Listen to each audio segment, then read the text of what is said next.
Hello, everyone, and welcome to today's live broadcast, The Importance of CPO Carriers Within the Healthcare System, presented by Dr. Kenneth Thomson, a clinical professor of pathology and laboratory medicine, University of Louisville School of Medicine.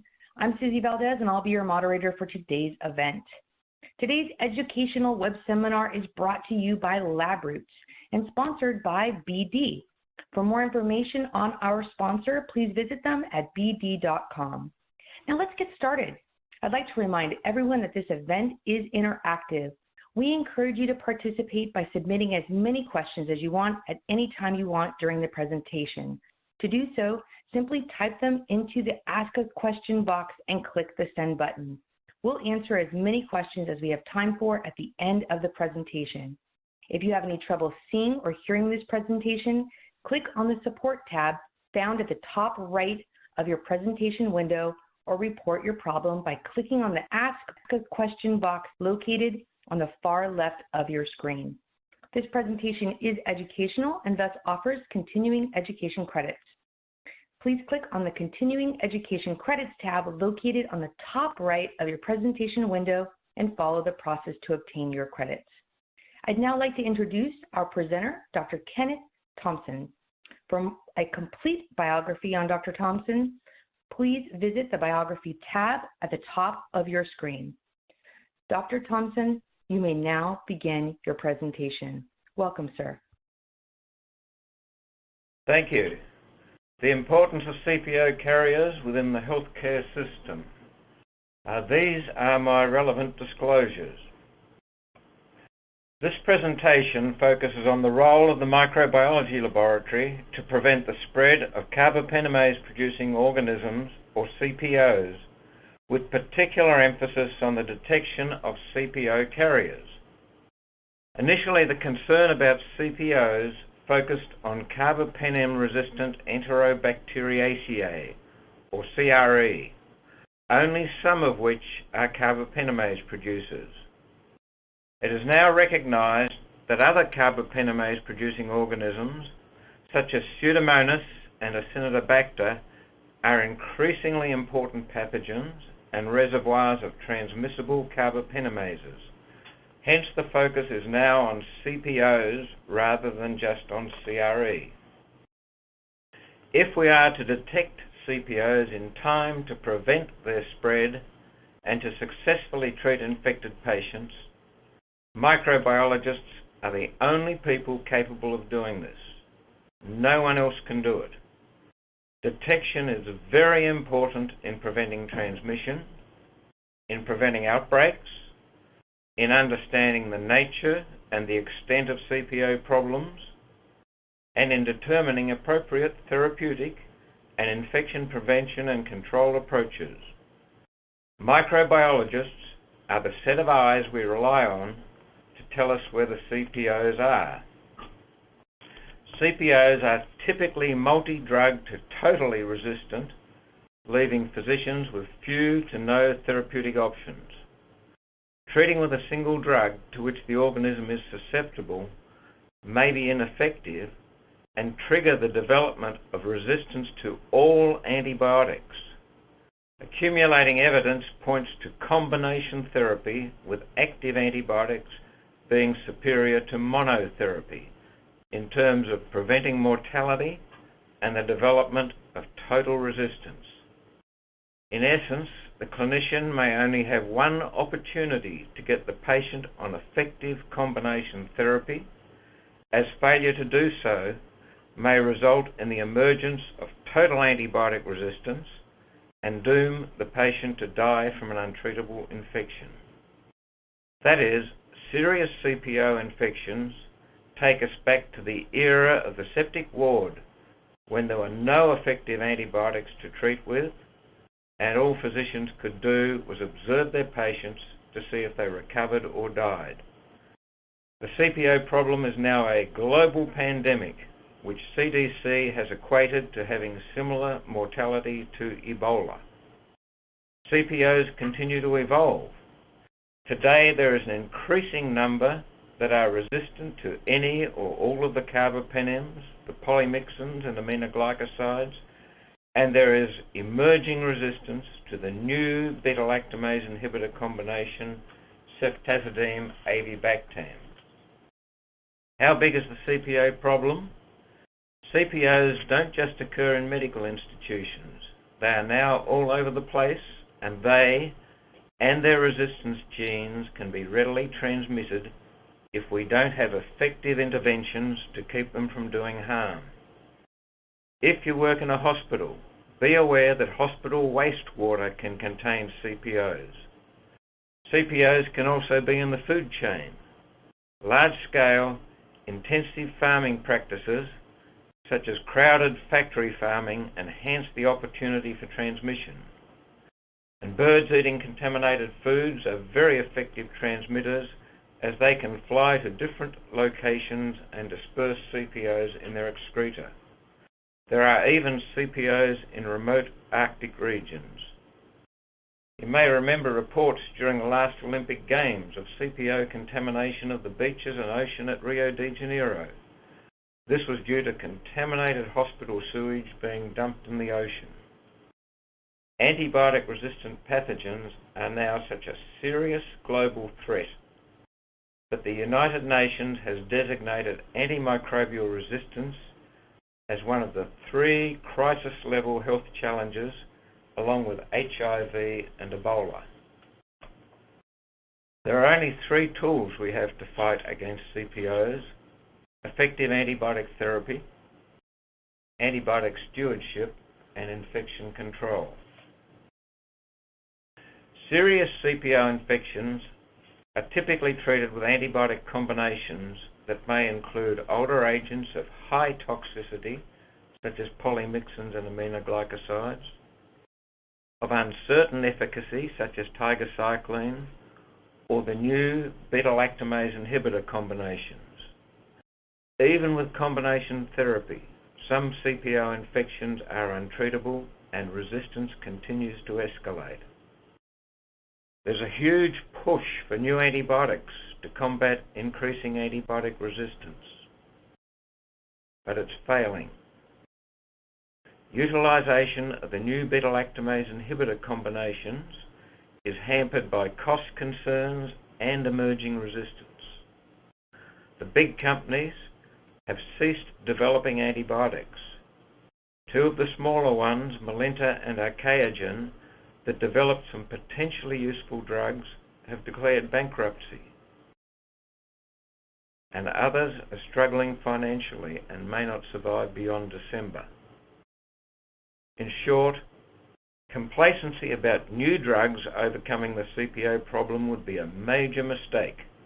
This would go against everything we've learned from the past about how bacteria continue to evolve and become increasingly resistant. So what about antibiotic stewardship? In addition to aims such as cutting costs and protecting patients from adverse effects, one of the aims of antibiotic stewardship is to use antibiotics judiciously to prevent further escalation of resistance by reducing the emergence of de novo resistance and reducing the antibiotic selection pressure that suppresses susceptible bacteria, thereby enhancing the spread of antibiotic-resistant pathogens. The intentions are excellent, but stewardship only works sometimes. The current status of stewardship with respect to antibiotic resistance was recently summarized by Schweitzer and colleagues, who looked into the question of whether it was being done the right way. They concluded that we really don't know, because we don't have good data from good studies that can answer this question. Quoting from their paper, the current status of stewardship is undermined by the poor quality of research addressing both what specific antimicrobial use interventions are effective and how antimicrobial use improvement strategies can be implemented into practice. So we can only place limited faith in new antibiotics and antibiotic stewardship to turn around the CPO problem. They will work sometimes, but we need something more effective. What about infection prevention and control? The purpose of infection prevention and control is to prevent transmission of pathogens. Our two main infection control tools are hand hygiene and laboratory detection. Disinfection is another tool. In preventing CPO transmission, a high level of compliance with good hand hygiene is essential. Around 80% compliance seems to be associated with good results. What about laboratory detection? As already mentioned, if we don't have microbiologists to detect CPOs, we're working blind, and patients will not be treated appropriately, and CPOs will continue to spread. Microbiologists are key players. Let's take a look at some European microbiology data. This slide comes from a report showing the importance of transmission.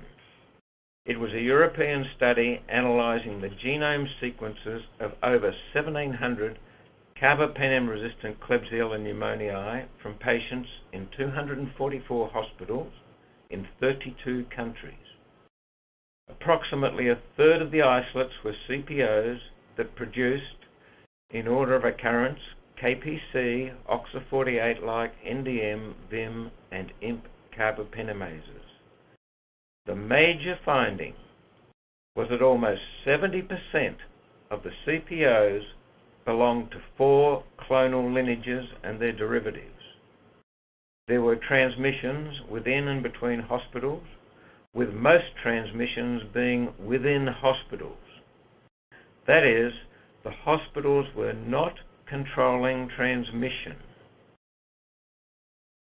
Through not controlling transmission, they were making their own problem. Also, CPOs had higher transmissibility than non-carbapenemase producing isolates. Another highly predictable finding was that antibiotic exposure facilitated the spread of CPOs by reducing the spread of more susceptible isolates. If you want a short version of the study highlights, I suggest you go to Stan Derazinski's commentary in infectious diseases, in clinical infectious diseases. It's listed here on this slide. So transmission is a big part of the problem. This makes preventing transmission a target for intervention.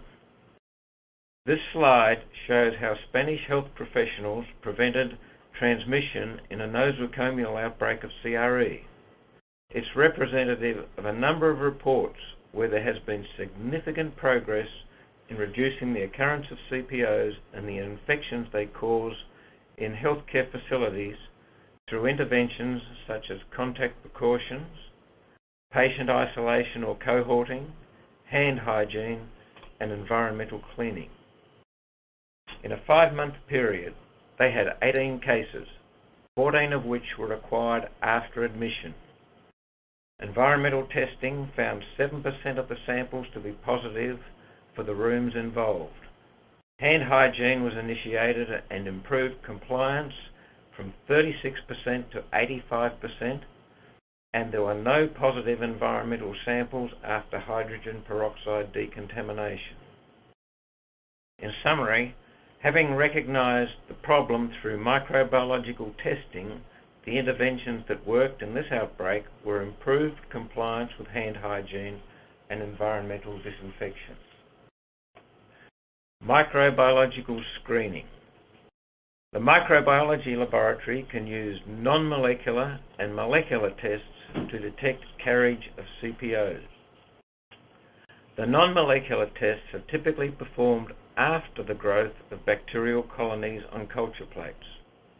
This task can be assisted by the use of selective differential media, such as chromagars, that can help to distinguish possible CPOs from other organisms. Some representative tests are listed here. The Rapidec Carba-NP and the NeoRapid Carb Kit are manual tests which detect carbapenem hydrolysis, and the Phoenix CPO Detect is an automated MIC-based test that detects and classifies carbapenemases according to susceptibility and inhibition profiles. There are also rapid immunochromatographic assays, such as the NG test Carba 5, that detect and classify 5 carbapenemase types known as the Big 5. These are carbapenemases of the KPC, NDM, OXA48-like, and VIM families, and some, but not all, IMP carbapenemases.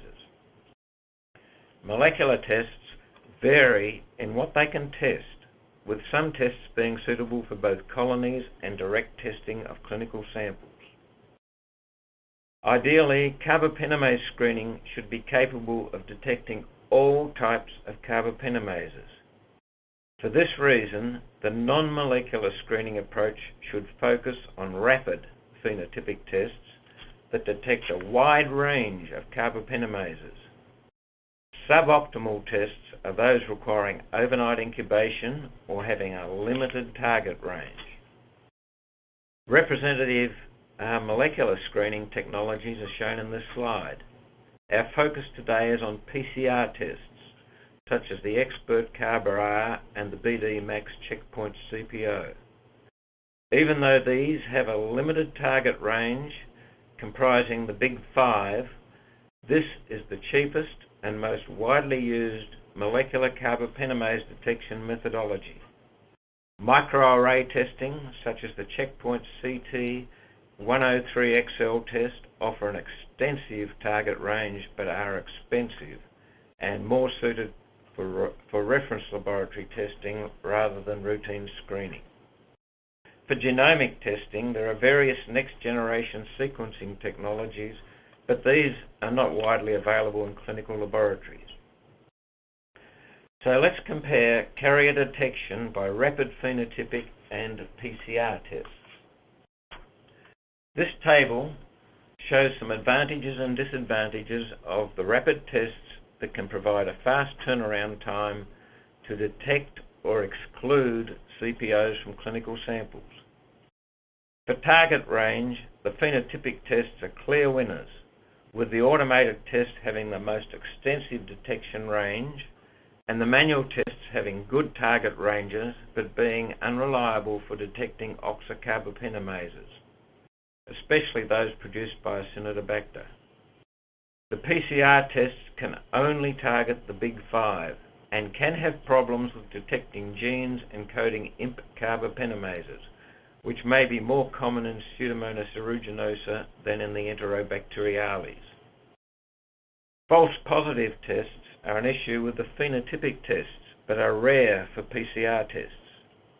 ABC production and porin mutations are the most common mechanisms responsible for false positive phenotypic tests.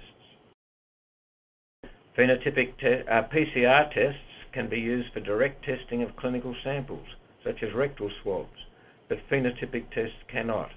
They require growth of colonies on a culture plate before the test can be performed.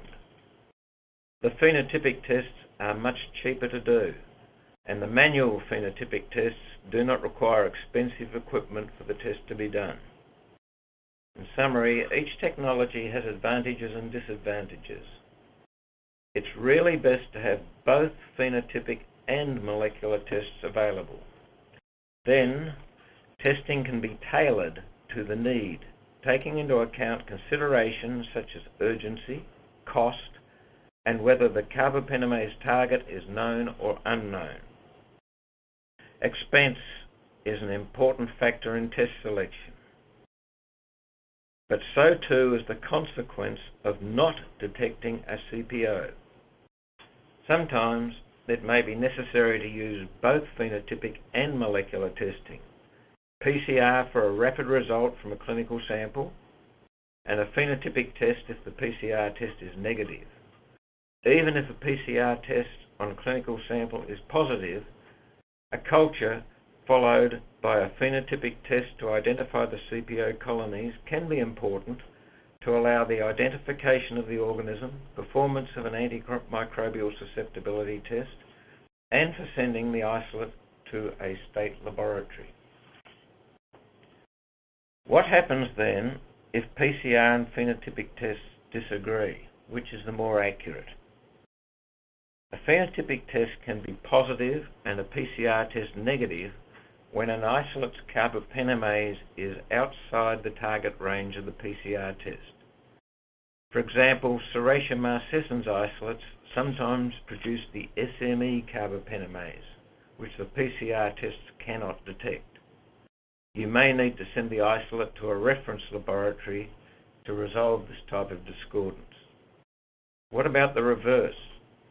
If the PCR test is positive and the phenotypic test is negative, maybe the PCR result was the correct one, due to the CPO's carbapenemase expression being below the threshold of sensitivity of the phenotypic test. In that case, the phenotypic test is falsely negative.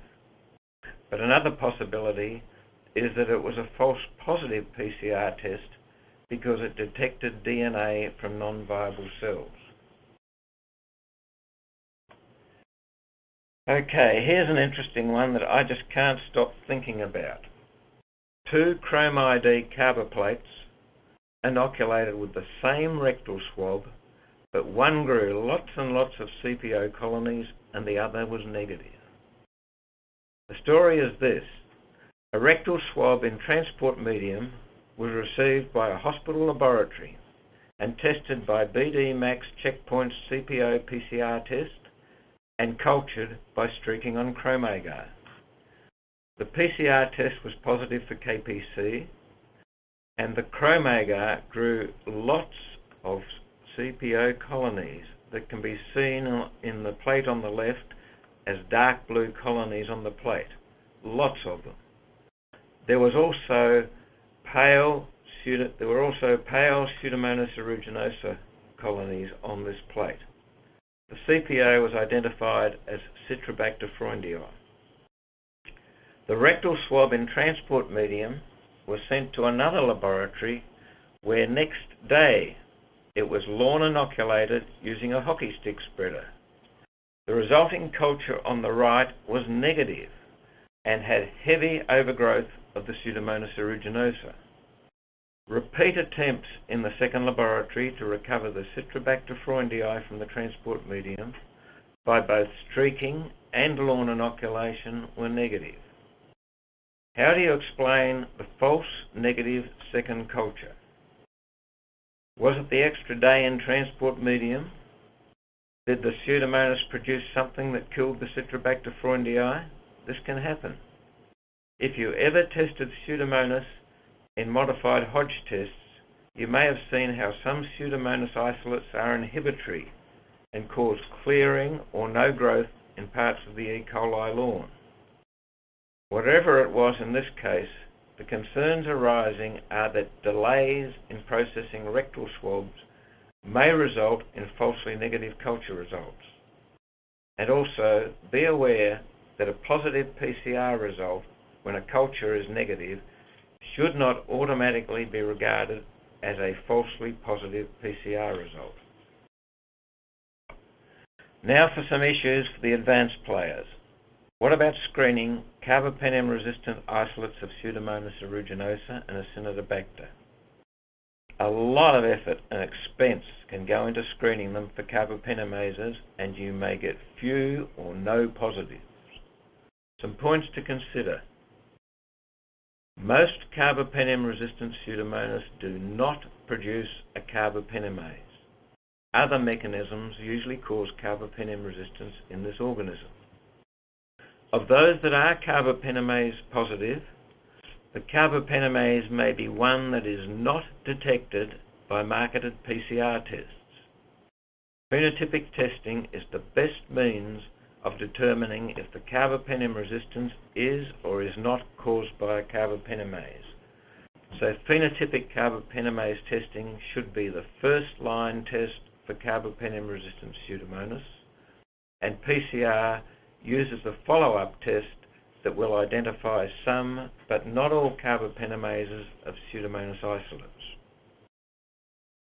With carbapenem-resistant Acinetobacter, approximately 90% will be producing an oxocarbapenemase that is not included in the Big Five and cannot be detected by PCR. The most pragmatic way to deal with these is the same way we deal with Staph aureus. Approximately 90% of Staph aureus isolates produce a beta-lactamase. So we just assume that a clinical isolate is beta-lactamase positive without testing. It makes sense to do the same with Acinetobacter. Oxes in Acinetobacter are difficult to detect. It's easier to assume that the carbapenem-resistant isolates produce an oxocarbapenemase. Rare isolates will produce other types of carbapenemases, probably more often a metallobeta-lactamase, but occasionally a KPC.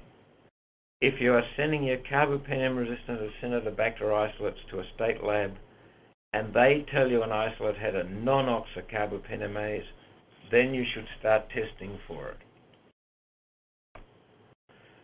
This slide and the next one are largely based on CDC and WHO recommendations. Why do surveillance? Detection of asymptomatic colonization is very important, not just to prevent transmission, but also because often colonization precedes infection. The CDC and WHO recommend that testing for asymptomatic colonization should be guided by local epidemiology and risk assessment.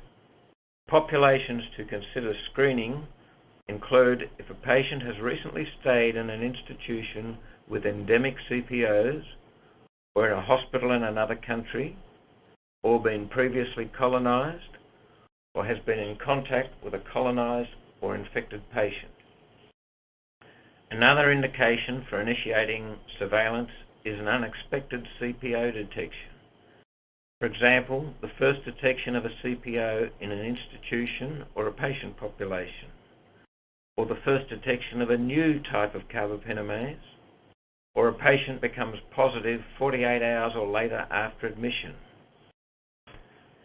Also, there have been cases, at least here in Louisville, where a Verigene test on a positive blood culture detected a KPC producing E. coli which was carbapenem susceptible and therefore would not have been considered a candidate for carbapenemase testing. In addition to these indications, make sure you follow any state guidelines.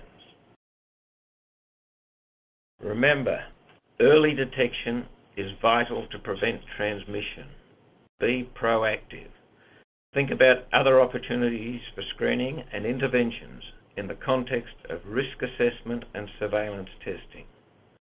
Based on local epidemiology, you may need to screen admissions from long-term acute care facilities, nursing homes, admissions to critical care environments such as ICUs, transplant units, and so on, who are at risk and may need periodic testing during their stay.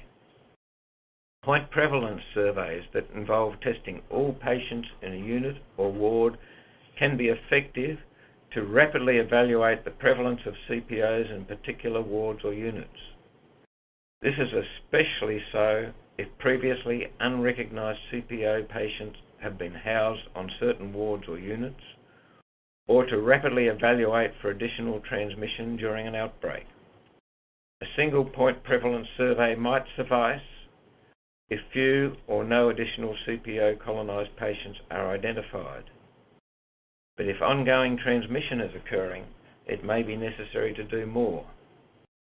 Remember, prevalence is a key performance indicator of ability to limit the spread of CPOs. CDC is big on testing for intestinal carriage. This is aimed at preventing patient-to-patient transmission and not so much other types of transmission. Links to CDC and WHO recommendations are at the bottom of this slide. Now, here's one for the thinkers to think about. While testing for intestinal carriage of CPOs is a major screening focus, what happens when CPO contaminated excreta gets into hospital wastewater? The CPOs don't just sit there. They become amplified, Hospital wastewater contains antibiotics excreted in urine and stool, creating an environment in which susceptible bacteria are suppressed and CPOs multiply and transmit their resistance genes to other bacteria. Subsequent wastewater treatment will decrease but not eliminate pathogens or their genes. The contaminated wastewater and sludge, which is the particulate matter in sewerage, are then released daily into rivers and farmland. Sludge farms. These are farms with a lake for dumping sludge into, and the lake may receive something like 50 truckloads of sludge daily, in which the process of CPO amplification continues. So what has this to do with screening? There are now many papers about CPOs in hospital wastewater. If you screen a hospital's wastewater, a positive screen may indicate current or past CPO carriage by patients, and also indicate the risk to patients through being splashed by contaminated wastewater from sink drains and high-pressure flushing of hoppers and toilets. On the other hand, a negative screen of wastewater may indicate there is not a CPO problem in your hospital. It's something to think about. If you're interested, this slide has some links to studies in this area. In conclusion, there should be no complacency about the future of the CPO problem. Without effective countermeasures, the prevalence of CPO carriage of CPOs and of CPO infections with bad outcomes can be expected to increase. Of the three potentially effective countermeasures, new anti-CPO antibiotics, antibiotic stewardship, and infection prevention and control, infection prevention and control is currently the most effective. The most crucial components of infection prevention and control are effective hand hygiene and rapid CPO detection. In this context, microbiologists must continue to be first-line responders in an evolving and complex clinical challenge, and to be prepared to perform whatever testing is necessary. Preventing the spread of CPOs requires effective teamwork from all three key players: infection prevention and control, antibiotic stewardship, and microbiology. And acting quickly is vital. This means that using the most effective of all notifications, which is often the telephone, to avoid delays. Given the seriousness of CPOs and the bleakness of the future if they become endemic, and the critical need for microbiological surveillance, a failure by laboratories to provide the speed and quality of testing that is needed would be unacceptable. Thank you. I'll now open this up for questions.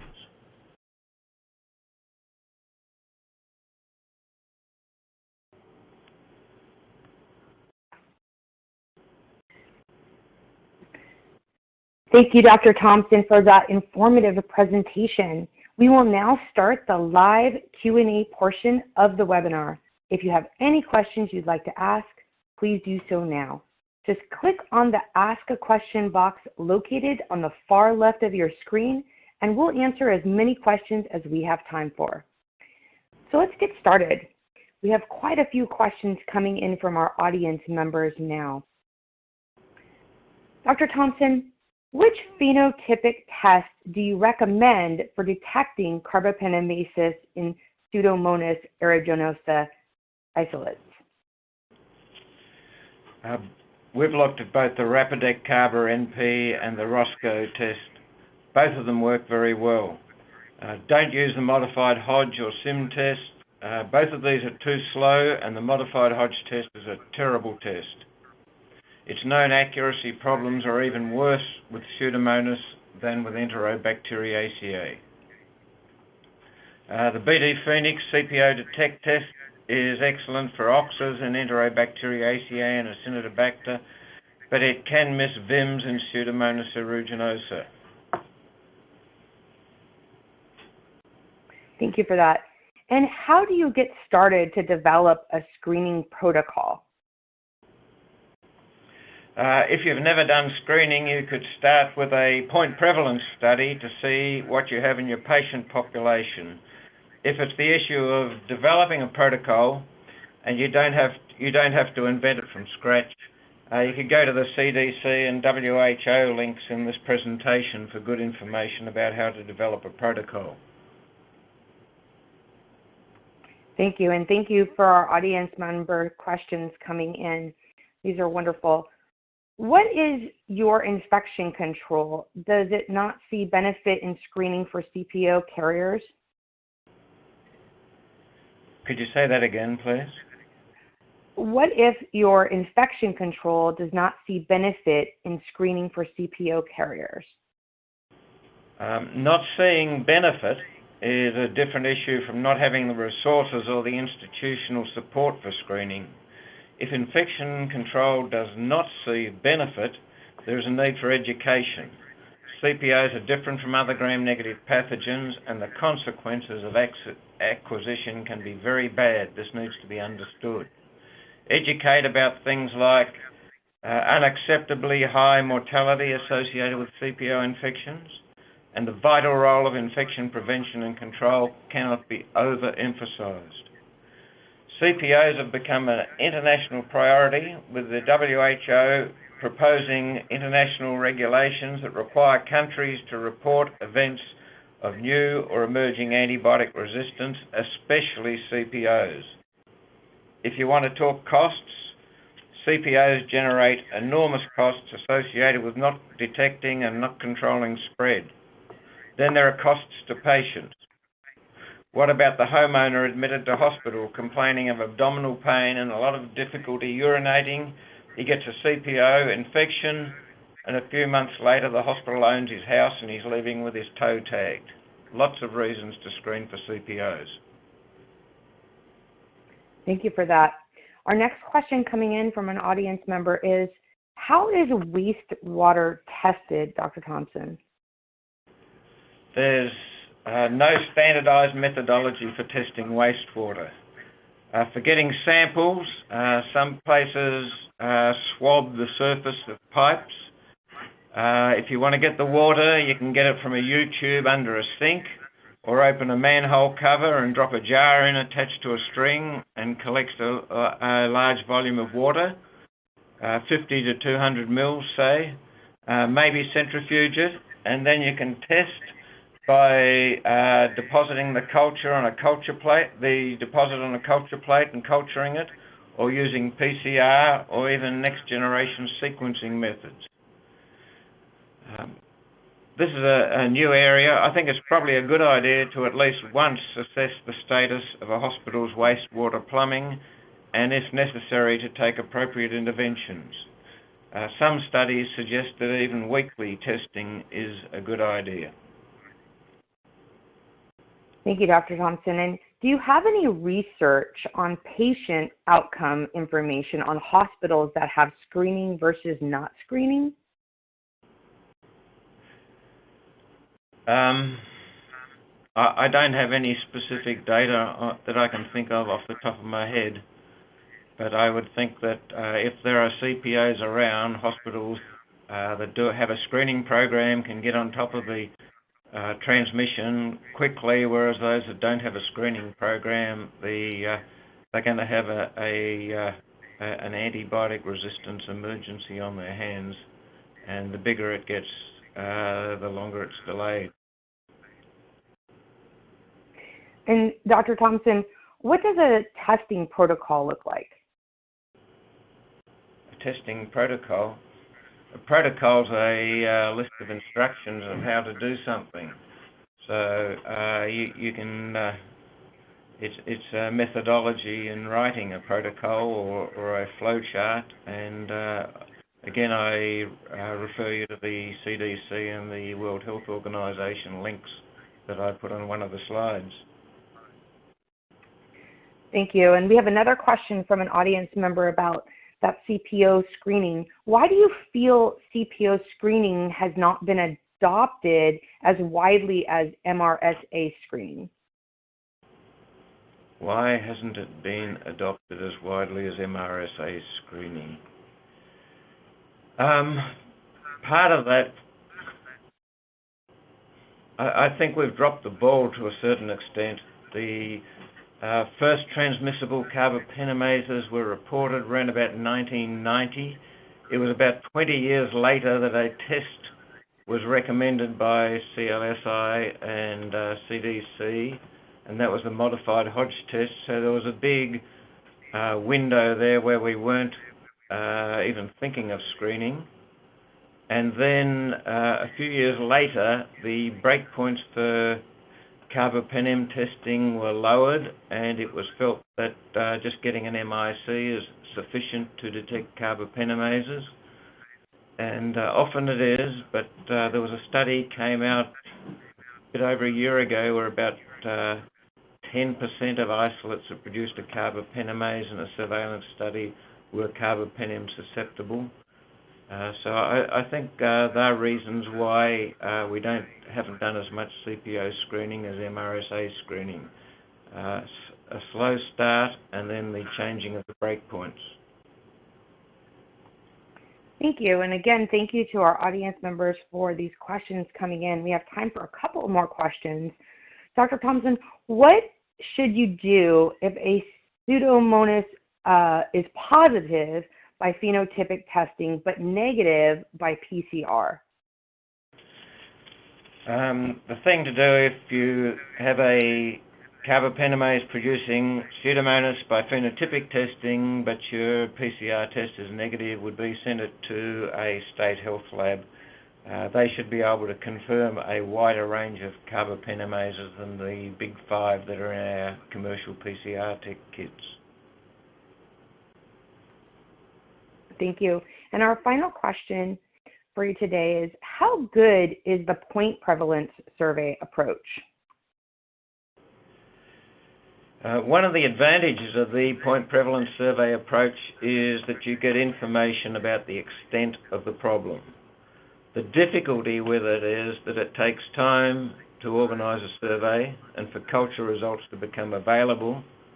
And in that time, patients who were present on a ward at the same time as the index patient may have been discharged or moved to another ward.